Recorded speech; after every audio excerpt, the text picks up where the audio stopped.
உன்னை தெய்வம் என்பதா, குருநாதன் என்பதா, என்னை பார்த்து பார்த்து வளர்ப்பதனால் அன்னை என்பதா, உன்னை கடவுள் என்பதா, கருணை வடிவம் என்பதா, உன்னை கடவுள் என்பதா, கருணை வடிவம் என்பதா, ஐயா ஞான தானம் தந்த உன்னை தந்தை என்பதா, உன்னை தெய்வம் என்பதா, குருநாதன் என்பதா,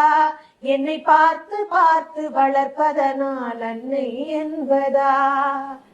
சேரும் செல்வம் எல்லாம் உன் அருளன்றோ, பாடும் பாடல் எல்லாம் உன் தயவன்றோ, சேரும் செல்வம் எல்லாம் உன் அருளன்றோ,